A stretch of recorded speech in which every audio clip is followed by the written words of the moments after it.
My spirit drinks their poison. The terror of God are arrayed against me. Does the wild ass bray over its grass, or the ox low over its fodder? Can that which is tasteless be eaten without salt? Or is there any flour or flavor in the juice of mallows? My appetite refuses to touch them. They are like food that is loathsome to me. Oh, that I might have my request, and that God would grant my desire, that it would please God to crush me, that he would let loose his hand and cut me off. This would be my consolation. I would even exult in unrelenting pain. For I have not denied the words of the Holy One. What is my strength that I should wait?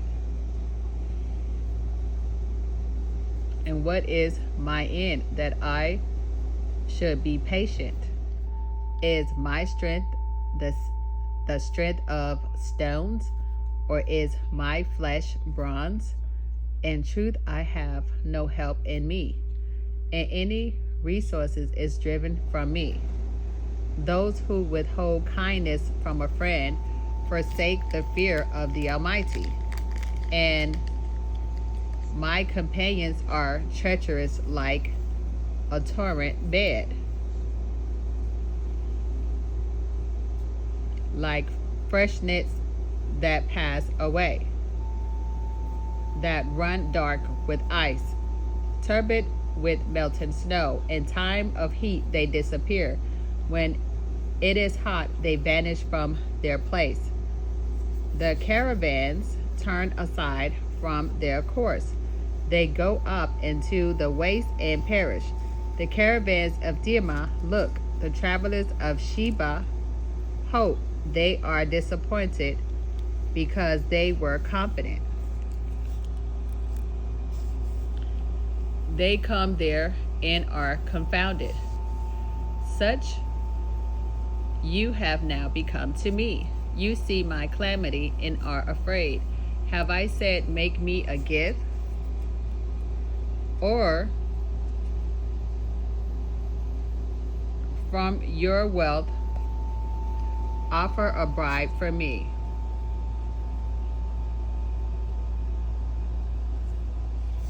Or save me from an opponent's hand, or ransom me from the hand of oppressors. Teach me, and I will be silent. Make me understand how I have gone wrong. How forceful are honest words, but your reproof, what does it reprove? Do you think that you can reprove words, as if the speech of the desperate were wind?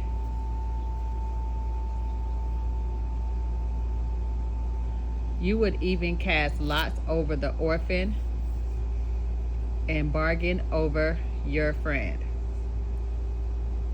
But now be pleased to look at me, for I will not lie to your face.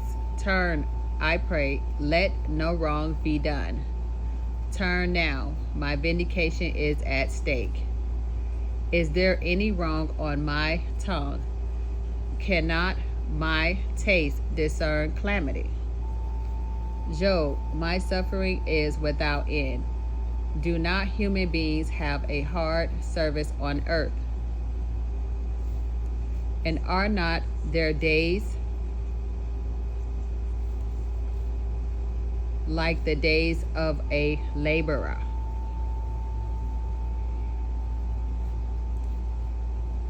Like a slave who longs for the shadow, and like laborers who look for their wages. So I am allotted months of emptiness, and nights of misery are appointed to me.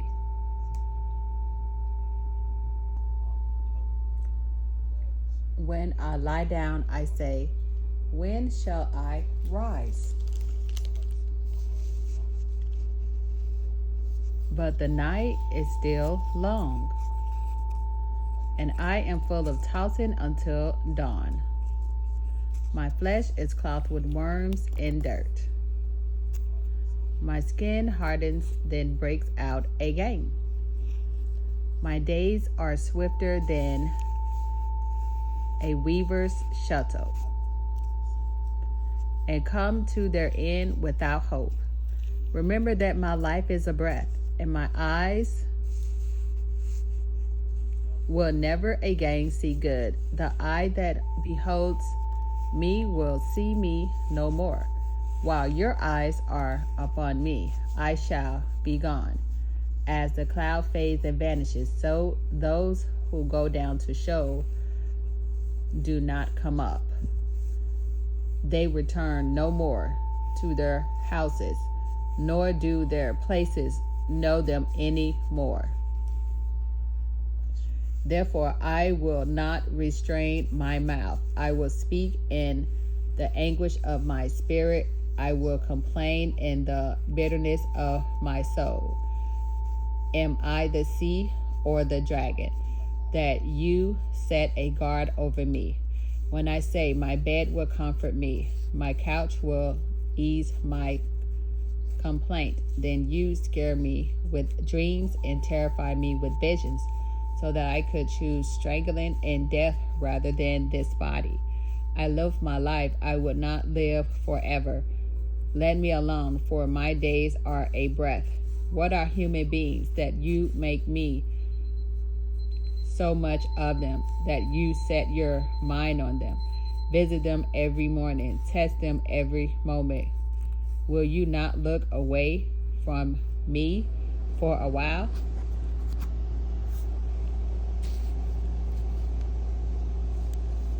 Let me alone until I swallow my spittle.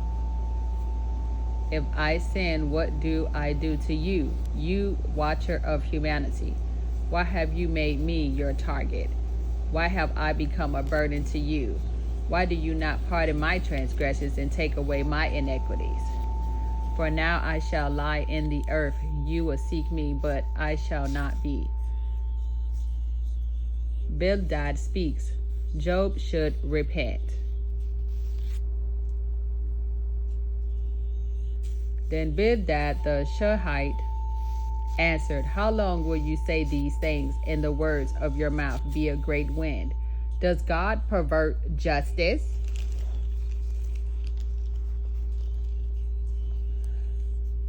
Or does the Almighty pervert the right?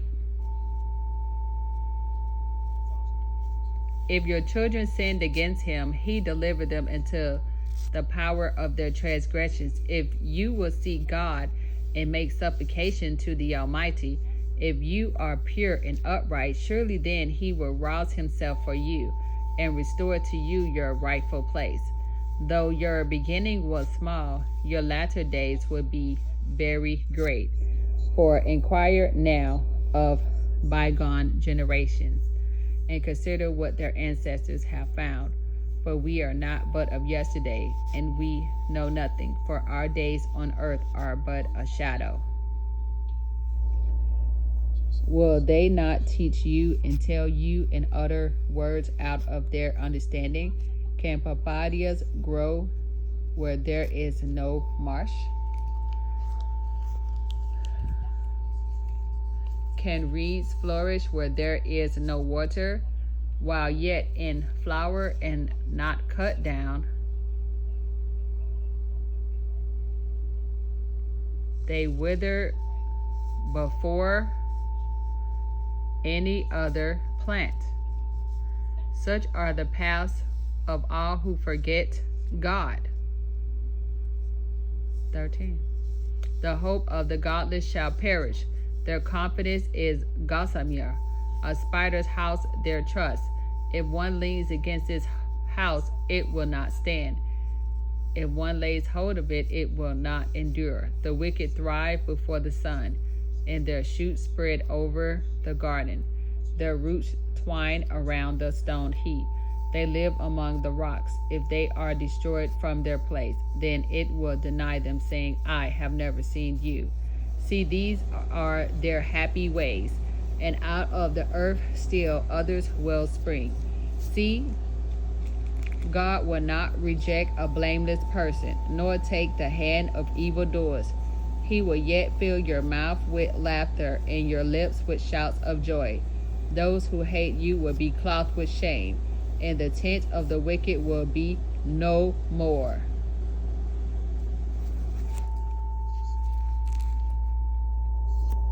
Job replied, "There is no mediator." Then Job answered, "Indeed, I know that this is so. But how can a mortal be just before God? If one wished to be content with him, one could not answer him in once in 1,000. He is wise in heart and mighty in strength. Who has resisted him and succeeded? He who removes mountains and they do not know it, when he overturns them in his anger, who shakes the earth out of its place and its pillars tremble, who commands the sun and it does not rise, who seals up the stars, who alone stretch out the heavens and trample the waves of the sea, who made the bear in Orion and the Pleiades in the chambers of the south, who does great things beyond understanding and marvelous things without number. Look, he passes by me, and I do not see him. He moves on, but I do not perceive him. He snatches away. Who can stop him? Who will say to him, "What are you doing?" And Job replies, "There is no mediator." Then Job answered, "Indeed, I know that this is so. But how can a mortal be just before God? If one wished to contend with him, one could not answer him once in 1,000. He is wise in heart and mighty in strength. Who has resisted him and succeeded?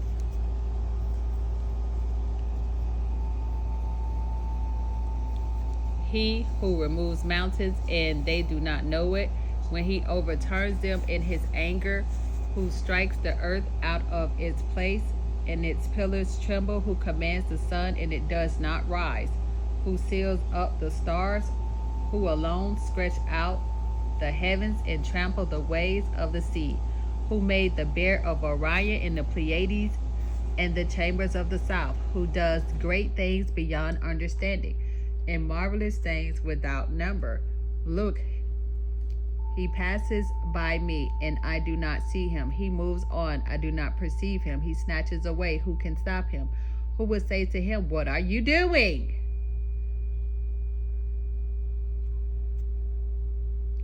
I just read that.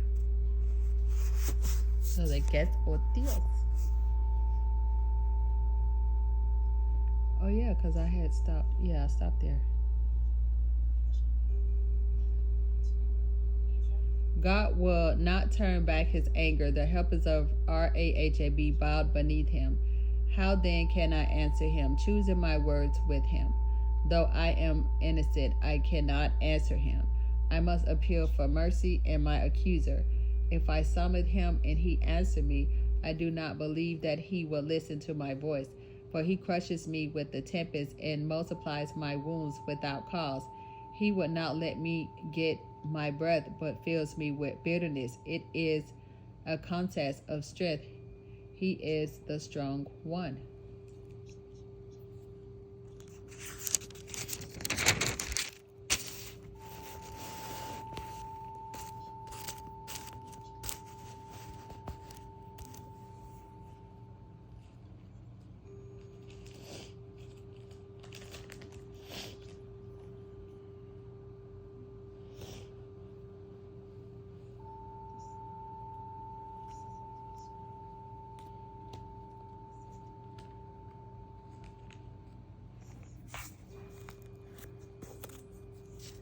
If it is a matter of justice, who can summon him? Though I am innocent, my own mouth would condemn me. Though I am blameless, he would prove me perverse. I am blameless, I do not know myself. I love my life, it is all one. Therefore I say, he destroys both the blameless and the wicked. When disaster brings sudden death, he mocks at the calamity of the innocent. The earth is given into the hand of the wicked. He covers the eyes of its judges. If it is not he, who then is it? My days are swifter than a runner. They flee away. They see no good. They go by like skips of reed, like an eagle swooping on the prey. If I say I will forget my complaint, I will put off my sad countenance and be of good cheer. I become afraid of all my suffering, for I know you will not hold me innocent. I shall be condemned. Why then do I labor in vain? If I wash myself with soap and cleanse my hands with lye, yet you will plunge me into filth, and my own clothes will abhor me. For he is not a mortal as I am, that I might answer him, that we should come to trial together. There is no umpire between us, who might lay his hand on us both.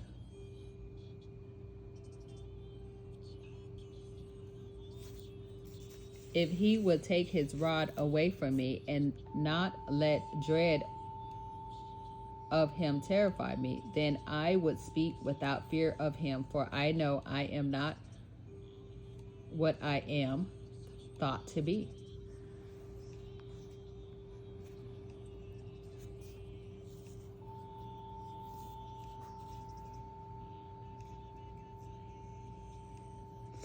Job, I love my life.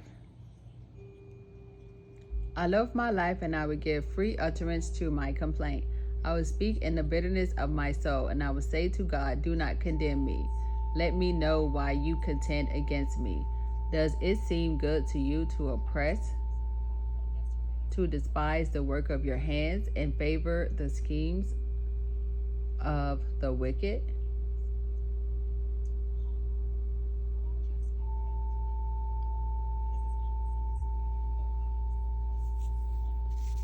Do you have eyes of flesh? Do you see as humans see? Are your days like the days of mortals?